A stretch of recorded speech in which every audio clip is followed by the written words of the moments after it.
told me a while ago that you last saw her on a Wednesday night. At midnight. Wednesday midnight. What were the circumstances then?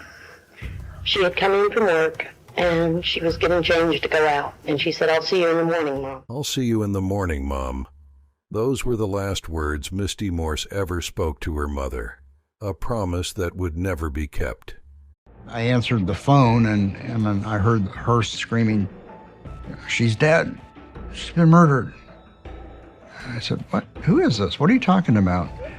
She said, "Misty, she's dead."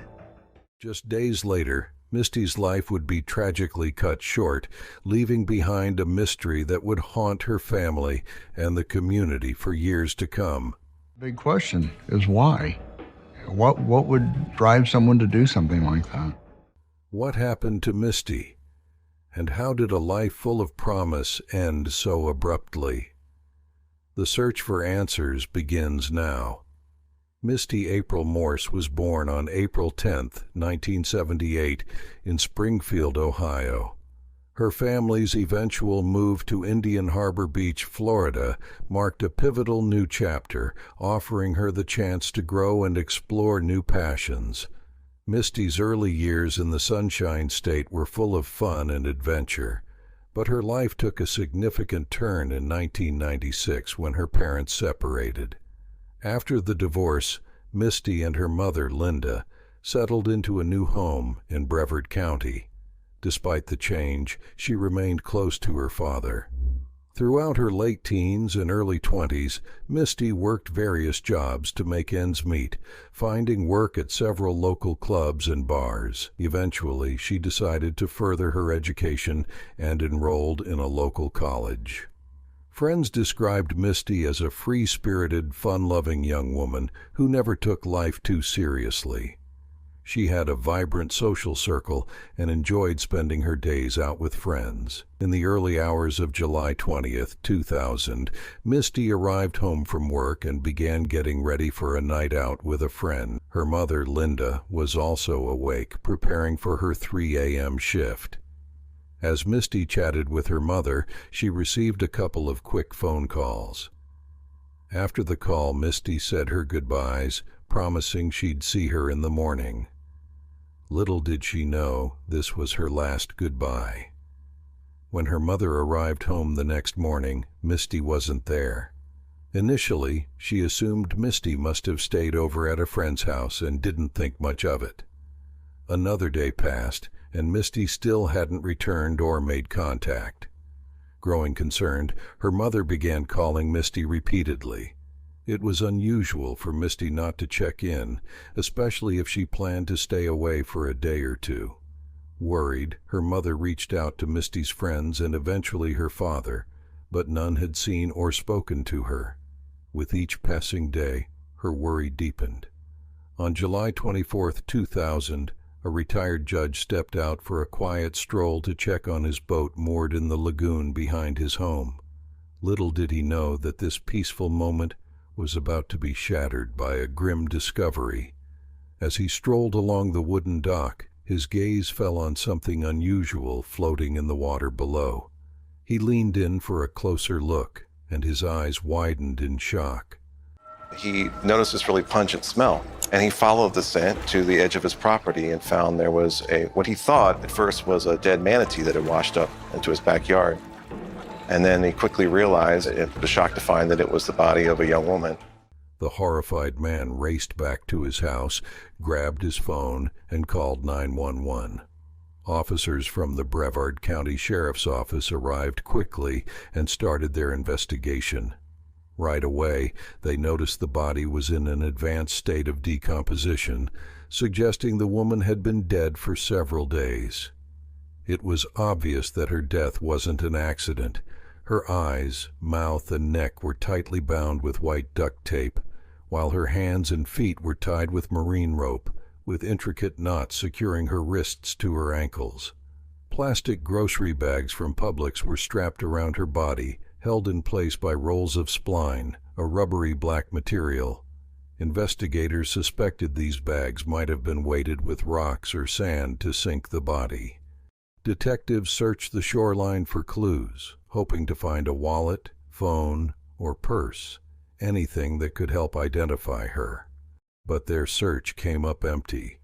Due to the body's state of decomposition, medical examiners couldn't pinpoint an exact cause of death, though they suspected asphyxiation. Investigators then checked for any recent missing persons reports that might match the unidentified woman, but nothing came up. Misty's disappearance hadn't yet been reported to the police. As a last step, they tried fingerprinting. Despite the skin's deterioration, forensic experts were able to lift fingerprints using a technique called degloving, which eventually led to her identification through the database.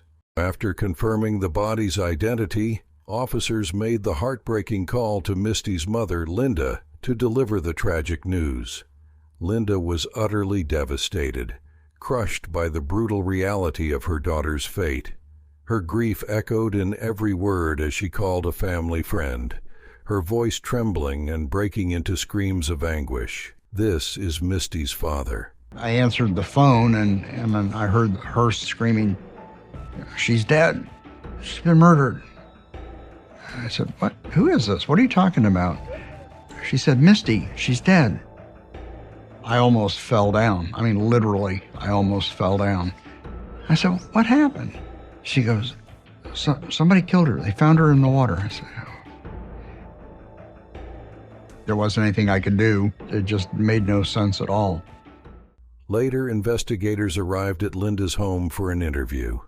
She did her best to recount the events of the last night she saw Misty, her voice heavy with sorrow as she relived those final moments, now forever changed by loss. You told me a while ago that you last saw her on Wednesday night. At midnight. Wednesday midnight. What were the circumstances then? She had come in from work, and she was getting changed to go out. And she said, "I'll see you in the morning, Mom." Misty hadn't shared who she planned to meet that night, but Linda noticed her daughter's casual outfit and took it as a sign. Misty was likely meeting someone she felt completely comfortable with, someone she didn't feel the need to impress. Linda recalled Misty receiving 2 calls in the early hours of July 20th, just before leaving. Investigators promptly subpoenaed Misty's phone records, but in 2000, retrieving such data could take weeks. In the meantime, they pushed forward, interviewing those closest to Misty. Friends and co-workers mentioned rumors that Misty might have been pregnant, a potential lead investigators couldn't ignore. Could her pregnancy have been a motive? Linda also gave authorities a few names, including that of Misty's boyfriend, Teddy Underwood. Teddy and Misty had been dating for just 2 months at the time, and investigators wondered if he might have reacted badly to news of her possible pregnancy. Teddy was called in for questioning, and it quickly became apparent he didn't view their relationship as serious. He also claimed no clear knowledge of whether Misty was pregnant. For the early hours of July 20th, he provided an alibi, stating he was at work, a claim investigators later confirmed, clearing him as a suspect. As detectives sifted through evidence from the crime scene, they were struck by the intricate knots binding Misty's body. This level of detail suggested the killer might have experience with knot tying, leading them to consider professions like a boat captain, a Coast Guard member, or someone with Navy training. With this clue, they hoped they were one step closer to the truth. The rope that was used to tie Misty's hands and legs had a cow hitch knot, which is not necessarily something the general public knows how to do. Detectives concentrated on the many layers of tape wrapped around the victim's face, hands, and limbs. Her head was encased, her movements restricted. There's tape wrapped around the head. She was controlled, she was bound, tied up. Though it looked like duct tape, this tape was unusual, appearing in white rather than the typical metallic gray. At that time, white duct tape was incredibly rare, which heightened the authorities' interest. They hoped the tape's adhesive might hold trace evidence, like fingerprints or DNA. But their hopes dimmed when no such evidence emerged. It seemed like another dead end. Then, almost by chance, they found a few short black hairs stuck to the tape. The detectives knew these couldn't belong to the victim, as her hair was a distinct brown with a reddish tint. This discovery hinted that the hairs might belong to the killer. After meticulously combing through the crime scene, all evidence was sent for testing. Unfortunately, the technology in 2000 couldn't analyze DNA as precisely as today, so this lead couldn't be fully pursued. Their frustration grew as they met with the medical examiner the next day for autopsy results. The examiner's report indicated the body had been underwater for less than 72 hours. However, exposure to the elements made it impossible to confirm the exact cause of death. There were no gunshot wounds, no broken bones, no obvious signs of trauma. This left detectives with two chilling possibilities. Either the victim had been strangled or suffocated by the tape wrapped over her nose and mouth, or she had been thrown into the water while still alive. Investigators pressed on, conducting more interviews in hopes of narrowing down their list of suspects. One individual that Linda suggested they look into was Bobby Cooper, someone Misty had recently met at a house party. Linda was particularly suspicious of Bobby, as he had been at their home just days before Misty's death. However, Bobby was quickly ruled out as a suspect. He didn't fit the profile of the killer. He had no criminal record, had never served in the military, and didn't own a boat. Nevertheless, Bobby's interview turned out to be a crucial turning point in the investigation. While he wasn't the killer, he did provide the detectives with a name that seemed to match the profile they were searching for. Misty's ex-boyfriend, Brent Huck. What really stood out is when I met Brent the first time, he was bragging about how he was a Navy SEAL. What did she say about their relationship? So they were engaged, I guess. He was pretty, from what I understood, he beat her up pretty bad one time. Acting on Bobby Cooper's tip, investigators located Brent Huck, who lived on South Merritt Island, just south of where Misty's body had been discovered. They invited him for an interview, and Brent agreed to cooperate. During the interview, Brent revealed he came from a wealthy family and worked as a charter boat captain. He also confirmed that he had served in the Navy SEALs. Despite being in a new relationship, Brent admitted that he had continued seeing Misty after their breakup. Brent acknowledged having spoken to Misty on the night she disappeared in the early hours of July 20th, 2000, and confirmed he was aware of her pregnancy, admitting to being the likely father. I saw Chris Manning, Shelley, girlfriend Shelley. Shelley told me that Misty was still pregnant. She's not Misty, and she was pregnant with my child. What? Yeah. And I asked her, I was like, look, what the hell is going on? I saw her on the left, I was like, you're not pregnant. Why do I keep hearing this? It's really cool. Brent's background, being a former Navy SEAL and a charter boat captain, combined with his connections to Misty and his dismissive attitude during the interview, made him a prime suspect. The authorities then asked for permission to search Brent's home, which he granted. Upon arrival, investigators noticed a Rottweiler with short black hair, similar to that found on the duct tape used to bind Misty. Brent claimed the dog was a gift from Misty. As they searched, they discovered a roll of rubber spline, which is typically used for weatherproofing windows, an unusual item for a household. This, along with other items found in Brent's kitchen and bedroom that matched evidence from the crime scene, including Publix bags and white duct tape, raised further red flags. Outside, Brent confirmed that a boat docked in the nearby waterway belonged to him and allowed officers to search it. Inside, they found 2 strands of hair on the floor, along with matted hair near a fishing rod holder. The ropes in the boat also matched the type used to bind Misty. After collecting the evidence, investigators questioned Brent, who made a telling remark. There couldn't be an explanation for a woman tied up and thrown in the river. This statement, which revealed knowledge about details not yet released to the public, further implicated him.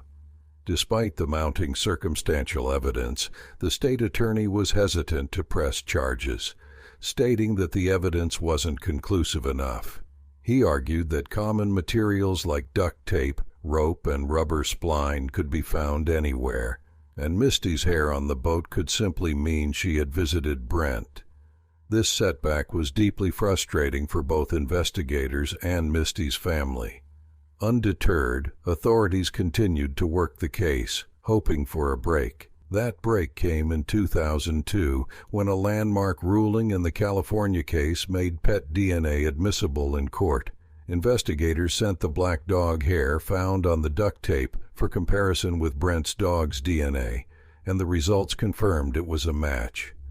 With this critical piece of evidence, combined with the growing circumstantial evidence, the state attorney's office agreed to proceed with the prosecution. On October 23, 2002, Brent Huck was arrested and charged with the murder of Misty Morse. During the trial, prosecutors argued that Brent had killed Misty out of fear that her pregnancy could threaten his new relationship. They painted a chilling picture of how he lured Misty to her death under the guise of reconciliation. The prosecution presented compelling circumstantial evidence collected by detectives, including the critical DNA match from the dog hair found at the crime scene. After all the arguments and evidence were laid out, it was time to determine Brent's fate. In May 2003, Brent Huck was convicted of first-degree felony murder and felony kidnapping. He was sentenced to 2 consecutive life terms without the possibility of parole. He is currently serving his sentence at Florida's Apalachicola Correctional Institution. This verdict brought a sense of closure and justice to Misty's family, ensuring that her tragic death did not go unanswered. I don't want him dead. I want him to spend the next 500 years in jail. And I want him to remember every day of his life what he did. I'm just glad that he can't do it to anyone else. This case highlights the importance of never giving up on seeking justice, even in the face of adversity. It also serves as a reminder of the crucial role that dedicated investigators and communities play in holding individuals accountable for their actions. Though Misty's life was tragically cut short, the search for justice ensured that her story was not forgotten. Thank you for watching. If you found this story as heartbreaking and thought-provoking as we did, don't forget to like, subscribe, and hit the notification bell so you never miss an update on this case or other compelling stories.